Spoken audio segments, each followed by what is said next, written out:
Et salut à toi, je te souhaite la bienvenue dans ce nouveau vlog. On est aujourd'hui le 28 mai, il me semble. On se trouve ici au niveau du col de Montalet. Je crois que ça s'écrit comme ça se prononce comme ça. À proximité d'un village qui s'appelle Laconne, oui voilà, dans le département du Tarn, dans la région Occitanie. Et du coup là, on est en train de faire une randonnée actuellement aujourd'hui. Petite randonnée sympa, voilà. Donc ici, petite forêt sympathique, voilà. Comme tu as pu le voir précédemment, on est dans un magnifique Airbnb, dans un week-end, enfin plutôt un séjour de 4-5 jours en mode famille, etc. Donc c'est vraiment cool, on profite. Et je profite pour faire une vidéo qui va être, je pense, pas trop longue, enfin on verra bien, pour te parler un petit peu de ton point de vue que tu peux avoir éventuellement sur les relations que tu peux avoir, sur tous les domaines quoi en fait. Je pense que tout être humain rencontre tôt ou tard des déceptions liées aux relations. C'est-à-dire: «Ouais, je me suis fait trahir, ouais, il y a machin ci, ouais, il ou elle m'a trompé, ouais ci, ouais ça», tu vois? Et en fait, moi, je pars du principe qu'il faut tout simplement «éliminer» entre guillemets l'attente que tu peux avoir sur qui que ce soit. Mais ça veut pas dire pour autant que tu t'en bats les steaks et tu as aucune intention, quoi, tu vois? Tu peux avoir des bonnes intentions, tu peux construire de belles relations, mais ce que je veux dire par là, c'est que tout type de relation n'est pas forcément voué, entre guillemets, à durer de manière définitive dans le temps. Et le truc, c'est que tu le veuilles ou non, bah, c'est quelque chose qui peut arriver. Ça n'arrive pas forcément, mais c'est quelque chose qui peut arriver. Et je pense que tu dois mettre ça dans ton tableau, en fait, si tu veux, dans ton esprit. Tu dois avoir ça en esprit. Moi, ce que je peux te donner comme analogie ou comme comparaison, c'est de voir chaque relation, donc pas les petites relations éphémères, hein. Je te parle vraiment des relations qui sont un minimum impactantes, entre guillemets. Genre des très bons amis, des bonnes relations professionnelles, euh, des histoires d'amour, tout ça. Et même les relations fortes au niveau de la famille, les cousins, tout ça, tu vois. En fait, n'importe quelle relation avec un être humain, en fait, au final. Je souhaite bien qu'il y ait un minimum, on va dire, fort, et c'est pas éphémère, c'est pas superficiel, quoi, tu vois. Pourquoi je te dis ça? Parce que tout simplement, je pars du principe que sur toute une vie, euh, on n'est pas forcément toujours la même personne. On n'a pas forcément toujours les mêmes qualités et toujours les mêmes défauts. En fait, vois ça un peu comme euh, un fleuve, tout simplement, qui est pas tout tranquille. Il y a des fois, il est calme, des fois, il est agité, et des fois, il est changeant, et des fois, il va rester stable sur toute une longueur, tu vois. Et on est en perpétuel mouvement. Comme n'importe quoi dans la nature, tout, en fait, ce que tu regardes est en perpétuel mouvement. Donc, les gens aussi en sont en perpétuel mouvement. Et j'ai envie de dire, ce serait vraiment carrément pas du tout intéressant si toutes les personnes que tu rencontrais autour de toi étaient en mode toujours pareil, ils changent pas, ils évoluent pas, voire ils régressent pas. Et oui, parce que tu peux très bien évoluer, avancer, apprendre des choses, etc. Et changer tes interprétations des événements, tout ça, machin. Parce que c'est ça la clé en fait, c'est ton interprétation des choses qui compte. Et qui fait que tu as les relations actuelles ou la qualité des relations actuelles par rapport à toi, à ton niveau, tu vois. Enfin bon, bref. En gros, vois tes relations donc comme potentiellement des chapitres relationnels de ta vie. C'est-à-dire que si à peu près, peut-être récemment, tu as perdu une personne dans le sens où elle t'a trahi ou que toi tu as fait une connerie, machin, tout ça, si c'est pas remédiable ou qu'il n'y a pas de retour en arrière possible ou que la personne te pardonnera jamais ou quoi, etc., ben, peut-être que c'est tout simplement un chapitre qui s'est terminé, un chapitre relationnel qui s'est terminé.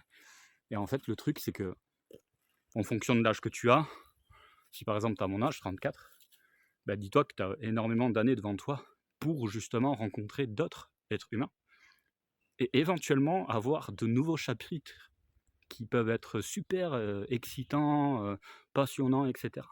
Il y a tellement de personnes autour de toi que tu peux que être gâté, quoi, en fait, au final. Et le truc, c'est que si tu rencontres une personne à un moment donné dans ta vie qui est telle, et toi, t'es d'une certaine façon, quoi, tu vois. Genre, moi, il y a 10 ans, tu vois, j'étais comme j'étais, quoi, tu vois.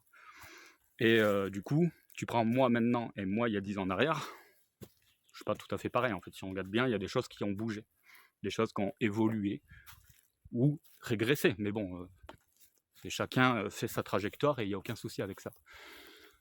Et donc du coup, si deux êtres humains, à un instant T, donc il y a 10 ans, admettons, se rencontrent et qui sont plus ou moins sur la même longueur d'onde, sans forcément partager tous les mêmes points de vue, hein, je veux dire, tout le monde a le droit d'avoir des avis différents sur tel ou tel truc. Mais ce que je veux dire par là, c'est que il y a des personnes qui évoluent plus rapidement que d'autres, et qu'à un moment donné, il y a tout simplement un écart qui se crée qui est naturel. Il y a un fossé qui se crée. En fait, à un moment donné, les centres d'intérêt ne sont plus partagés, en fait. Et il y en a de moins en moins, voire il y en a trop peu, tu vois.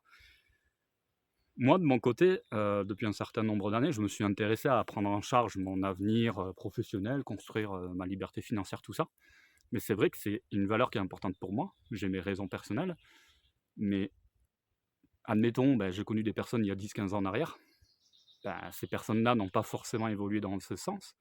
Donc je vais moins se connecter, entre guillemets, avec ces personnes-là. Entre guillemets, moins, ça ne veut pas dire mettre une croix dessus, tu vois. Mais il va y avoir un éloignement sur ce domaine, notamment, tu vois. Et donc du coup, surtout si tu tombes sur des personnes qui auraient tendance à se plaindre, entre guillemets, de leur situation par rapport à l'inflation, les prix qui augmentent, tout ça, mais qui ne mettent justement rien en place. Et donc du coup, c'est vrai qu'il peut y avoir une divergence au niveau des points de vue. Et c'est bien les divergences, tu vois, il faut bien qu'il y ait des différences entre les êtres humains, justement pour avoir des discussions constructives. Tu vois, moi à mon niveau, je peux peut-être éventuellement pas dire à la personne qui a la tort, ouais machin, arrête de te plaindre, tu fais que de la merde, tout ça. Mais je pourrais justement lui donner quelques éléments de réflexion, des petites graines, des petites phrases, des mots comme ça qui sont plus ou moins éloquents et qui permettraient à la personne justement de se dire, ah tiens. Et là, du coup, ça permet justement à la relation d'être plus ou moins se maintenue. La personne ne va pas forcément partager tous les mêmes points de vue que toi, mais elle va s'y rapprocher d'une certaine façon, à son niveau, tu vois. Mais c'est vrai que, comme ce que je te disais au début de la vidéo, là, c'est que tu le veuilles ou non, il y a certaines relations qui ne vont pas durer. Et le truc, tu peux t'adapter, tu peux, oui, t'adapter à l'autre personne par rapport à aussi comment elle est et vice-versa, tu vois. Mais à un moment donné, il faut que tu restes toi-même, tu vois ce que je veux dire. Donc tu peux pas non plus te plier en 10, quoi, tu vois. Et je sais de quoi je parle, tu vois. Donc à un moment donné, je pense qu'il faut plus un petit peu se respecter, garder ses valeurs, faire un effort d'adaptation aussi au niveau de tes relations, mais sans non plus partir à une dérive et de s'oublier, quoi, tu vois, complètement. Et d'être complètement dénaturalisé et d'être faux, quoi, en fait, au final, tu vois. Je pense que lâche ce que t'es vraiment, exprime-toi, partage tes points de vue et tu connecteras forcément avec des gens qui sont en accord avec ce que tu es, avec tes valeurs, etc. En accord, mais pas forcément à 100%, mais à un certain degré, tu vois. Et le truc, c'est que faut pas chercher non plus des personnes clones de toi, quoi, tu vois. C'est-à-dire, moi, ça m'intéresserait pas forcément de discuter avec une personne complètement comme moi sur tous les plans, quoi, tu vois. Ça peut être intéressant au début, mais bon, à un moment donné, ça va être plat, ça va être... tu vois ce que je veux dire. Donc, les différences créent justement la richesse des relations. Mais parfois, il y a trop de différences qui peuvent subvenir au fur et à mesure que le temps coule. Et c'est pour ça que du coup, je pense qu'il ne faut pas rentrer dans une espèce de lutte par rapport à ça, parce qu'en fait, au final, tu peux limite passer à côté de toi-même et y laisser parfois des plumes, tu vois ce que je veux dire. Et c'est pour ça qu'il y a tellement de souffrance au niveau des relations, tout ça, etc. Donc, ce que je te dis, c'est plus ou moins du savoir validé, dans le sens où j'ai quand même connu pas mal de déceptions ces 15 dernières années en termes de relations, et que, à force de vivre ces choses-là, tu te construis comme une espèce de carapace, quoi, tu vois, comme un bouclier. Mais ce bouclier ne signifie pas non plus ne pas avoir de cœur. C'est-à-dire que tu peux tout à fait être dans une relation professionnelle, amicale, amour, etc. et être à 100% dans la relation. Mais si tu commences à penser, oui, il faut absolument que je préserve cette relation pour pas perdre cette relation, tu vas rentrer dans une forme de comment dire, de résistance, quoi. Tu vas résister, tu vas émettre quelque chose qui va être lourd pour toi-même et qui pourra aussi, à terme, être lourd pour l'autre personne. Donc, notamment les personnes qui sont possessives, les personnes aussi qui sont atteintes de jalousie excessive, tout ça. Donc, c'est un petit peu dangereux, quoi, tu vois. Et ces choses-là, en fait, à vouloir justement absolument ne pas perdre la personne, créent l'effet inverse, si tu regardes bien. et que tu finis par perdre la personne, parce qu'en fait, au final, il y a un écart qui se crée petit à petit.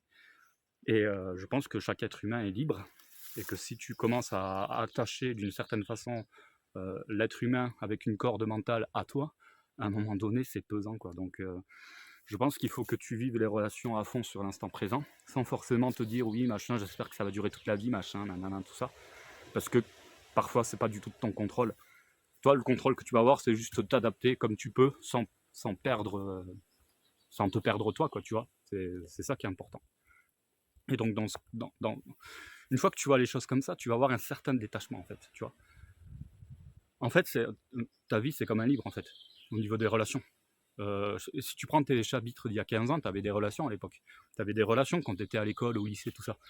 Peut-être que le 70 à 90%, voire 100% de ces gens-là, tu ne les parles plus à l'heure actuelle. Pourquoi ? Parce qu'il y a eu des chemins différents qui se sont créés. Il y a eu des déménagements aussi de chaque personne, plus ou moins. Il y a eu des parcours professionnels qui sont différents. Il y a eu des valeurs qui ont changé, tu vois. Peut-être que ton meilleur ami de l'école, etc., n'est plus du tout ton ami actuellement. Et parfois, ça peut être toujours le cas, et c'est ok. Hein, les chapitres sont censés durer ce qui dure, quoi, en fait, au final. Un chapitre peut durer 1 mois, 2 mois, 3 mois, 1 an, 5 ans, 10 ans, 20 ans, 30 ans, et toute une vie. Et quand je prends l'exemple d'un chapitre qui dure 10 ans, 10 ans, c'est long. C'est clair que quand les choses se terminent d'une certaine façon, ça peut être douloureux. Mais si vraiment tu as une déception par rapport à une personne qui te l'a fait à l'envers, entre guillemets, moi, ce que je peux peut-être te recommander pour que tu puisses vivre ça de manière beaucoup plus... même si c'est pas évident, je reconnais, mais tu peux focaliser sur les choses qui t'ont vraiment dégoûté. Tu vois, histoire de bien te saturer de dégoût et de tirer une croix, en fait, sur ça. Une fois que tu as tiré la croix, d'être reconnaissant de tous les bons moments, en fait, que tu as passé avec cette personne. Parce que du coup, ça contribue à un beau chapitre dans ta vie par rapport à tes relations. Donc c'est valable pour tout type de relations, je pense. Donc c'est vrai que pour les relations amoureuses notamment, oui, quand tu te mets avec quelqu'un, si tu construis quelque chose, c'est mieux pour que ça soit pour la vie, hein, entre guillemets. Mais il n'y a aucune loi qui dit que c'est censé durer toute la vie, machin, etc. Et puis chaque être humain est libre, et parfois, oui, c'est un petit peu triste, mais la personne évolue d'une manière complètement différente et plus appropriée par rapport à une autre, tu vois. Et donc du coup, cet écart se crée, et je pense qu'à un moment donné, il faut plus... En fait, tu peux essayer, quoi, tu vois, de maintenir, hein, voilà. Mais à un moment donné, il faut arrêter de mettre une résistance tellement puissante que du coup, ça te bouffe ta vie, en fait, tu vois. Donc, et en fait, ça rentre dans le cadre de respect pour l'autre personne, en fait, si tu regardes bien. Parce que si tu commences à être dans une résistance énorme, de t'adapter toi de ouf, et que tu perds toi ce que tu es, déjà tu te respectes plus. Ou alors que tu vas dire à la personne fais pas ci, fais pas ça, soit comme ci, machin, etc. Et là tu respectes plus l'autre personne. Je pense que si tu vois les choses de cette façon-là, tu ne peux que comment dire, pas être passif à 100%, mais tu laisses les choses faire. Et à ton niveau, tu fais ce que tu peux éventuellement pour sauvegarder une relation qui commence à s'éloigner, voilà. Mais ne te perds pas dans des choses qui vont te faire du mal sur les autres domaines. Comme imagine, tu es dans une relation toxique, carrément une relation toxique au niveau de l'amour, admettons. Ça va impacter les autres plans. C'est-à-dire que tu vas être plus irritable sur le plan avec tes membres de famille. Tu vas être dans ton milieu professionnel, ça va pas être trop ça. Parce que c'est vrai que quand ça touche le cœur, c'est mauvais. Je sais ce que c'est. Moi-même, je suis dans une relation amoureuse, et c'est vrai que si du jour au lendemain, ma chérie disparaît ou qu'elle me fait un truc à l'envers, je te le cache pas, ça va me faire mal. On est des êtres humains. Mais je pense que c'est toute une question d'interprétation. Tu vois, ça c'est quelque chose, c'est comme si c'était une graine, tu conscientises ce truc-là, tu la gardes au chaud quelque part, mais tu profites à fond de tes relations, mais t'es pas en mode genre, comment dire, t'es pas en mode ouais, je veux absolument sauvegarder cette relation alors que tout va bien, quoi, tu vois. Ouais, putain, merde, je veux pas le perdre, ou machin, tout ça, tu vois ce que je veux dire. C'est... Tu vis la relation. Quand t'es avec la personne, t'es pas en... Putain, il y a une espèce de... Attends, je sais pas si tu veux le voir. Hop là. Une espèce de guêpe qui était dedans. Hein. Bon. Donc voilà. Et écoute, voilà, j'ai pas grand chose à dire de plus.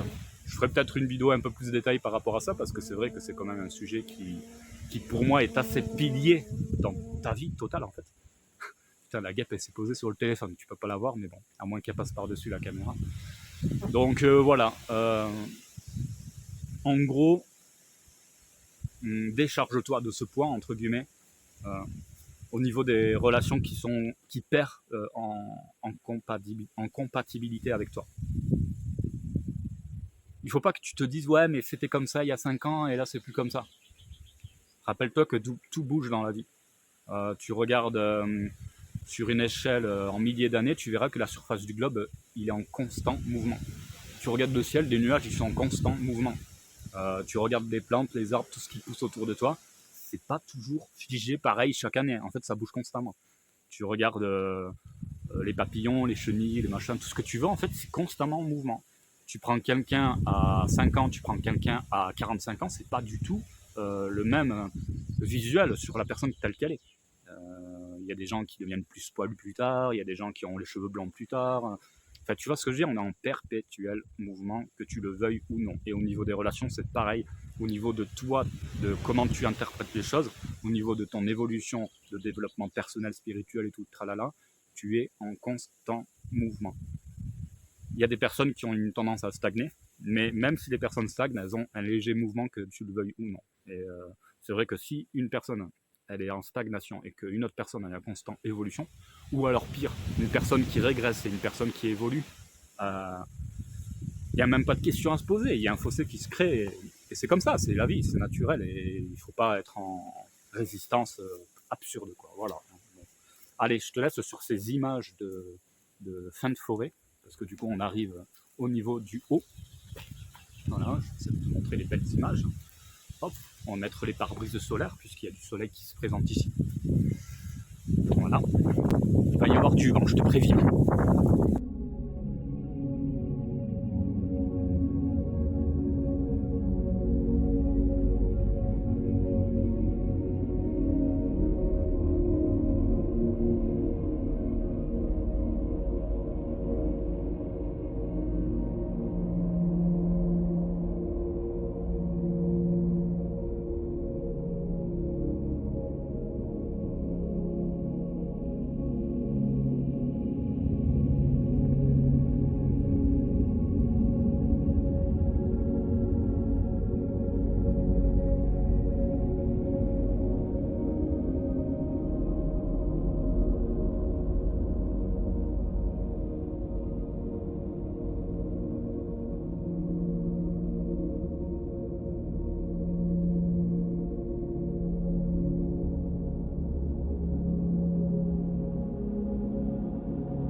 Voilà les amis, ici il n'y a pas trop de vent. Du coup, je te dis à une prochaine vidéo.